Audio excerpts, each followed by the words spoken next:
Bom dia, meus amores, tudo bem com vocês? Como vocês estão? Como foi a semana de vocês? Espero que tenha sido uma semana muito boa. Meus amores, nós vamos retomar o nosso trabalho com o nosso livro e nós começamos a falar sobre as civilizações pré-colombianas, lembra? E nessas civilizações pré-colombianas tinha 3 povos que se destacaram por ser povos avançados para aquela época. Eles descobriam muitas coisas, eles sabiam de muitas coisas, não é assim? Nós temos aí os maias, os astecas e os incas. Tia começou a falar um pouco de cada povo, falamos do calendário de cada um, pois cada um inventou um calendário próprio para poder se ordenar e se basear os dias do ano, não é assim? E tia até pediu para que vocês fizessem um calendário. Vocês iriam escolher um calendário e a partir daí vocês iriam representar por um desenho para a tia ver, não é assim? Pronto, pois nós vamos continuar aí com a página 54 do livro. Nossa página 54 e 55. Aí diz o seguinte: astronomia nas civilizações pré-colombianas. Como assim? Quando a gente fala astronomia, a gente sabe que são os astros que estão lá no céu, né? Temos a lua, temos o sol, temos as estrelas e assim nós temos o sistema solar. Pessoal, nós falamos que essas civilizações pré-colombianas, elas eram muito além, elas eram bem inteligentes, né? Assim, para a época. Então, aí na página 54, tem um textinho de introdução que diz o seguinte: as civilizações pré-colombianas foram além das belas construções, ou seja, eles fizeram belas construções, a gente viu ruínas de cidades, que a gente percebia por aquelas ruínas que eram cidades bem desenvolvidas, bem desenhadas, bem minuciosas, não é? Bem bonitas também. Então, eles foram além dessas construções arquitetônicas e da criação de refinados objetos de ouro e prata. Eles desenvolveram também avançados estudos astronômicos, tá vendo? Que não é só a NASA que é avançado, tudo começou lá atrás com esses povos, os maias, incas e astecas. Aí nós temos, olha, na página 54 ainda, falando um pouquinho sobre os maias. Como assim, tia? Como foi que eles fizeram esses estudos avançados? Vamos ver.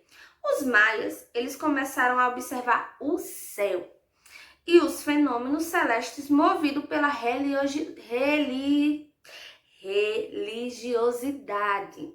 As observações que fizeram permitiram que descobrisse que a Terra completa seu ciclo ao redor do Sol em 365 dias. Olha que interessante. E a partir daí eles começaram a registrar no seu calendário. O ano ele possui 365 dias. É o tempo que o Sol ele leva para fazer aquele ciclozinho em volta da Terra. Não é interessante, meus amores? Eles conseguiram calcular a duração dos ciclos lunar e solar e sabiam prever a ocorrência de eclipses. Olha que legal! Hoje em dia a gente sabe que tem aí a tecnologia ao nosso favor e que a gente sabe quando vai acontecer um eclipse, porque sempre é avisado pelo jornal, porque a NASA faz um estudo, não é assim? E antes, eles somente por essas observações, eles conseguiam ver quando ia acontecer. Ó, aí, pessoal, nós temos uma construção, ficava em uma cidade, tá vendo? E aí temos uma legenda, conhecido como o Caracol, aí era um observatório astronômico, olha que interessante. Eles iam para aí para poder observar os astros lá do céu. Ele tem 13 metros de altura, sem considerar essa base aí, ó, essa base quadrada. Tá vendo? Olha que legal, sem considerar, só essa parte aqui tem 13 metros. Então, imagine aí o quanto é grande, né? E está localizado no Circo Arqueológico de Chichén Itzá, no atual estado de Yucatán, no México. Os astrônomos maia usavam essa construção para observar os movimentos da Lua e do planeta Vênus. Olha que legal, tá vendo como eles eram bem inteligentes? Aí nós temos também, então a gente viu que os maias, eles conseguiram registrar o quê? que o ano tinha 365 dias. Isso é bem importante para a gente. Temos os astecas. A astronomia dos astecas estava ligada ao que modernamente chamamos de astrologia. Um dos calendários astecas tinha 260 dias e não era baseado nos movimentos solares e lunares, mas representava as divindades. Cada período de 13 dias era regido por uma divindade. Então, pessoal, a gente sabe que antigamente era mais valorizada essa questão, né, de religião, de divindade, eles tinham diversos deuses. Então, o calendário dele era baseado nisso aí. Os astecas também usavam um calendário de 365 dias, chamado Xiuhua-Pohualli, ou Pedra do Sol, que era empregado nas práticas agrícolas e nos festivais religiosos. Aí, ao lado, ó, nós temos essa Pedra do Sol. Aqui, tá vendo? Tá vendo? Olha como era. E eles eram bem utilizados na agricultura. Como assim? Tinha saber quando era a época da colheita, a época de plantar novamente. Aí, ó, tem as referências dessa Pedra do Sol, 1502 e 1520, em baixo relevo, em pedra, 3,5 metros de diâmetro, e hoje está no Museu Nacional de Arqueologia, na cidade do México, no México. Aí nós temos também os Incas. A construção, lembra que a gente lá no início observou uma ruína lá em Machu Picchu, que eles faziam as construções deles bem altas para poder já observar os astros, não é assim? A construção de Machu Picchu em local tão alto permitiu aos incas que fizessem variadas observações astronômicas. Em Cusco, capital do império, encontra-se a Itihuatana. Nome estranho, né, tia? Uma espécie de altar entalhado em pedra. Ela servia de instrumento científico para observações astronômicas e cálculos meteorológicos. É exatamente isso.